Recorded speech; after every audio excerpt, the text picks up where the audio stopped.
Hello दोस्तों, कैसे हो आप सभी। उम्मीद है आप सभी अच्छे होंगे। जैसा कि आप सभी को पता है, यूपी पुलिस की वैकेंसी आ चुकी है।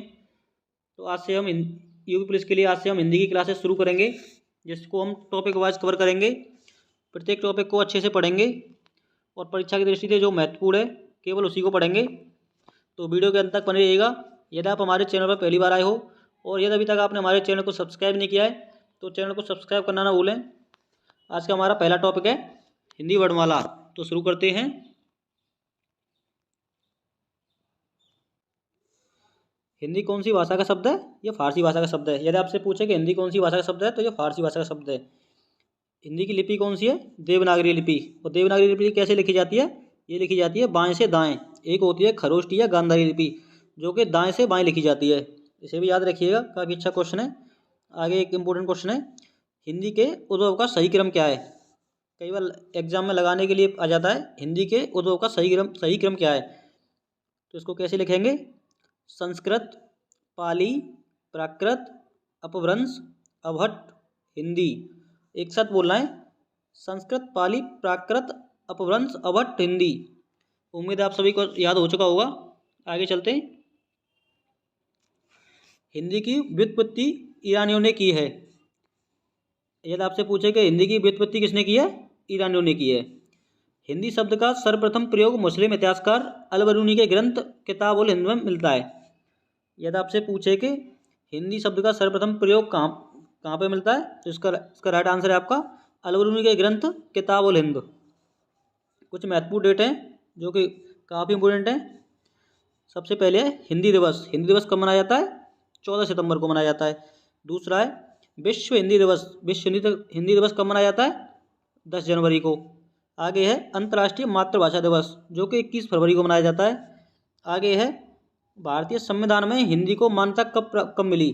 तो इसका राइट आंसर है 14 सितंबर 1949। 14 सितंबर 1949 को भारतीय संविधान में हिंदी को मान्यता प्राप्त हुई। इसी वजह से हम 14 सितंबर को हिंदी दिवस मनाते हैं। आगे चलते हैं, यहाँ से प्रारंभ करते हैं अपनी वर्णमाला को। वर्णमाला दो शब्दों से मिलकर बना है। पहला है वर्ण और दूसरा है माला। जहाँ वर्ण का अर्थ ध्वनि होता है तथा माला का अर्थ समुदाय होता है। वर्णमाला दो शब्दों से मिलकर बना है, वर्ण धन माला। जहाँ वर्ण का अर्थ क्या होता है? ध्वनि, तथा माला का अर्थ होता है समुदाय। आगे बात करें, ध्वनि की मूल इकाई को वर्ण कहते हैं। काफ़ी मोस्ट इम्पोर्टेंट क्वेश्चन है। ध्वनि की मूल इकाई को क्या कहते हैं? वर्ण कहते हैं। तथा वर्णों के व्यवस्थित समूह को वर्णमाला कहते हैं। वर्णों के व्यवस्थित समूह को वर्णमाला कहते हैं। हिंदी वर्णमाला को दो वर्गों में बांटा गया है। हिंदी वर्णमाला को आपसे पूछे कितने वर्गों में बांटा है, तो हिंदी वर्णमाला को दो वर्गों में बांटा है। पहला है आपका स्वर, दूसरा है व्यंजन। अब जानते हैं स्वर क्या होते हैं। स्वर की परिभाषा क्या होती है? स्वर की परिभाषा, जिन वर्णों का उच्चारण स्वतंत्र रूप से होता है उन्हें स्वर कहते हैं। जिन वर्णों का उच्चारण स्वतंत्र रूप से होता है उन्हें स्वर कहते हैं। हिंदी में स्वर कितने होते हैं? टोटल 11 होते हैं। अ, आ, ए, ई, उ, ए, ओ, और रे। ये आपके स्वर होते हैं। आगे बात करें व्यंजन की।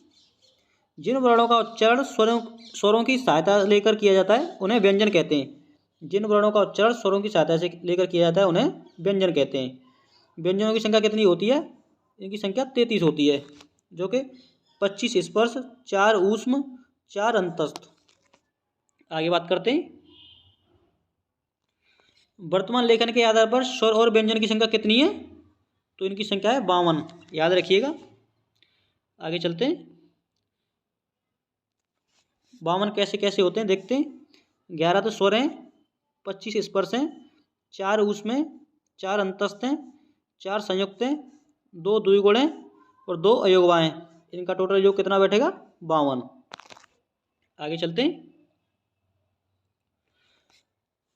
उदय नारायण तिवारी के अनुसार वर्णों की संख्या कितनी है?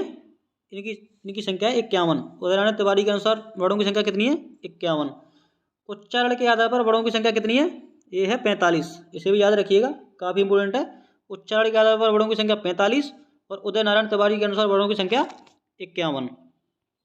आगे चलते हैं, अब यहाँ से प्रारंभ करते हैं अपने स्वर को। जिन वर्णों का उच्चारण स्वतंत्र रूप से होता है उन्हें स्वर कहते हैं। जैसा कि हम ऊपर पढ़ के आ चुके हैं। इनकी संख्या कितनी होती है? 11 होती है। उच्चारण के आधार पर स्वरों की संख्या 10 होती है। उच्चारण के आधार पर स्वर की संख्या कितनी होती है? 10 होती है। इसमें ऋषि को काउंट नहीं किया जाता है। आगे चलते हैं। परंपरागत मूलतः तथा सामान्यतः स्वर कितने होते हैं? ये होते हैं आपके 13। इसमें छोटी अंग और बड़ी अंग को भी काउंट किया जाता है। तो अब हम जानेंगे वर्गों स्वरों के वर्गीकरण को। स्वरों का वर्गीकरण कैसे है? मात्रा के आधार पर स्वर कितने प्रकार के होते हैं? तो ये 2 प्रकार के होते हैं। इसे कालमान के नाम से भी जाना जाता है। कौन कौन से होते हैं? ह्रस्व स्वर और दीर्घ स्वर। ह्रस्व स्वर कौन से होते हैं? जो कि लघु होते हैं, और दीर्घ होते हैं गुरु। ह्रस्व स्वर होते हैं आपके 4 होते हैं, और दीर्घ स्वर होते हैं आपके 7 होते हैं। ह्रस्व स्वर में कौन कौन सा आता है?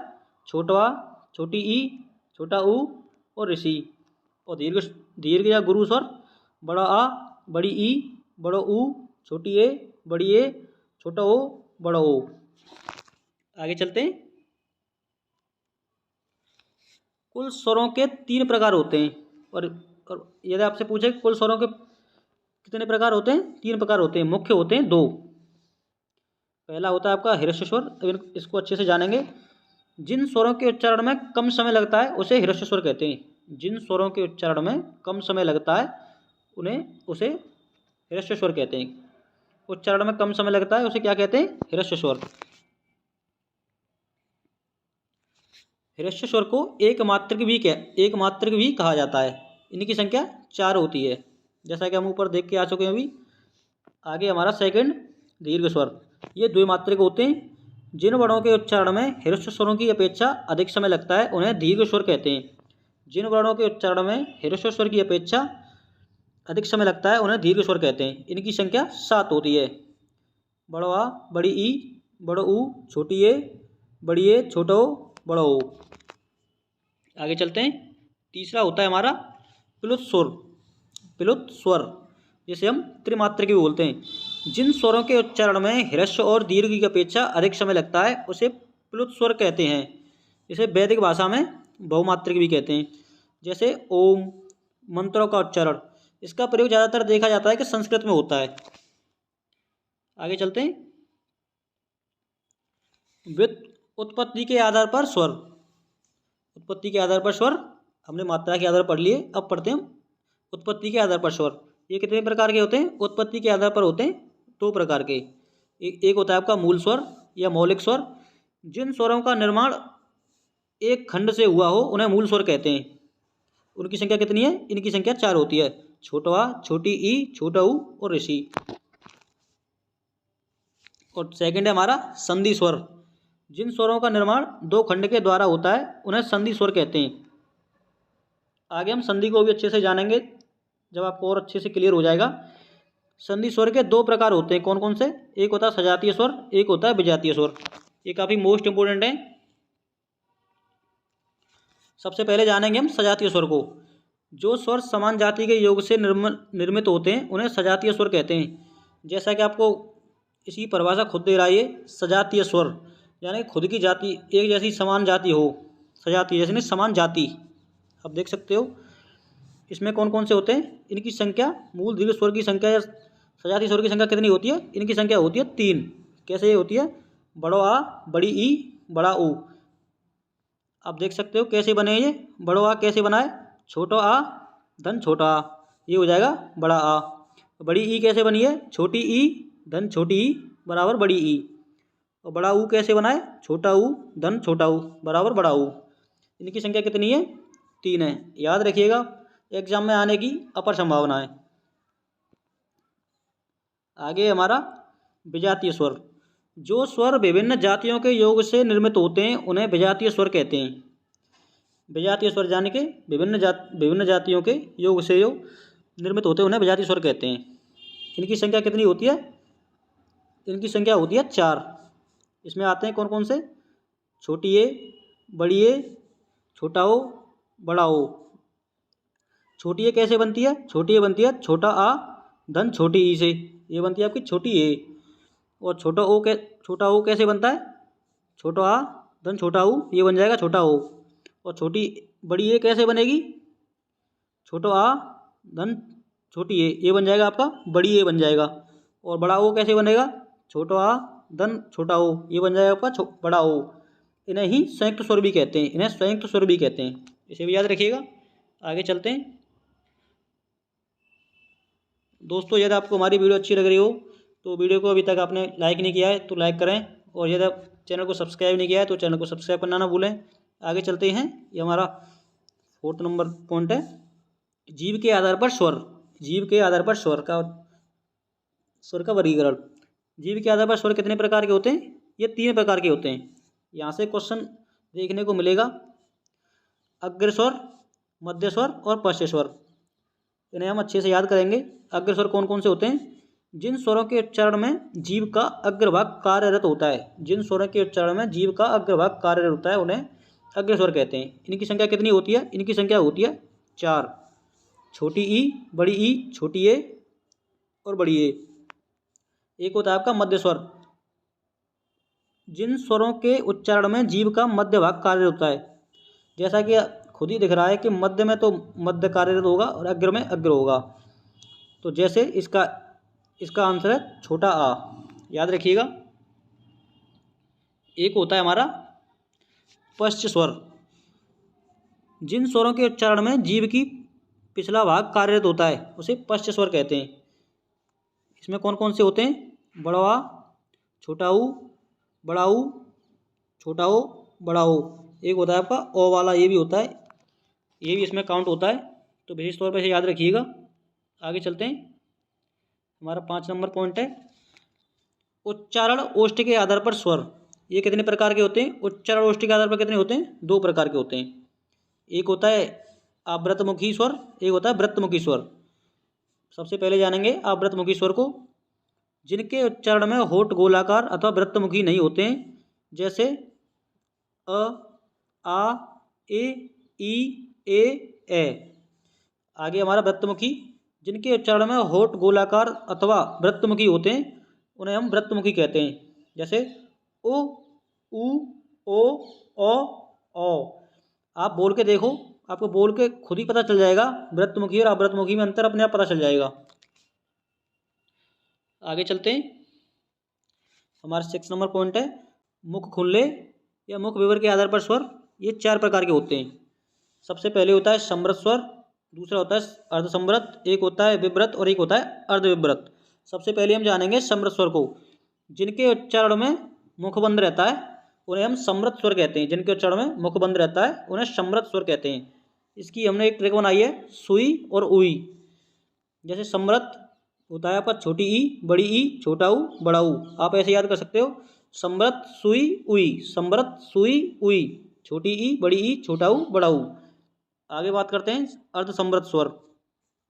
समृत की अपेक्षा थोड़ा मुख खुलता है इनका, इनकी संख्या 2 होती है। जैसे किसे याद कर सकते हो, ये भी एक हमने ट्रिक बनाई है, ओ ए। जैसे ए और ओ ए, छोटी ए और छोटा ओ। आगे हमारा विव्रत स्वर, इसमें सबसे अधिक मुख खुलता है, जैसे आ। आप बोल कर देख लीजिए, आ। उम्मीद आप सभी को सब कुछ क्लियर हो रहा होगा। आगे बात करते हैं विव्रत स्वर। विव्रत स्वर हम देख चुके हैं। इसमें क्या आता है, आ, जिसमें अधिक मुख खुलता है। और अर्धविव्रत आगे हमारा चौथा है, अर्धविव्रत स्वर। विव्रत की तुलना में थोड़ा कम खुलता है, यानी कि विव्रत में पूरा खुलता है तो अर्धविव्रत में थोड़ा कम खुलता है। जैसे अ, ए, ओ और ओ। आप बोल के देख लीजिए, छोटा आ, छोटी ए, इसमें होता है छोटा आ, बड़ी ए और बड़ा ओ। दोस्तों कमेंट बॉक्स में बताएं आपको हमारी आज की वीडियो कैसी लगी। इसका भी एक सेकंड पार्ट लेकर आएंगे। ये हमने स्वर को इसमें कवर किया है, आगे हम व्यंजन को कवर करेंगे। तो दोस्तों आप कमेंट बॉक्स में बताना आपको हमारी वीडियो कैसी लगी। और यदि अभी तक आपने हमारे चैनल को सब्सक्राइब नहीं किया है तो चैनल को सब्सक्राइब करना ना भूलें। इसकी PDF मैं आपको टेलीग्राम में दे दूँगा, इसकी लिंक आपको डिस्क्रिप्शन में प्रोवाइड करवा देंगे, ये जी की ट्रिक। और वीडियो को ज़्यादा से ज़्यादा अपने दोस्तों के साथ शेयर करें। Thanks for watching. जय हिंद।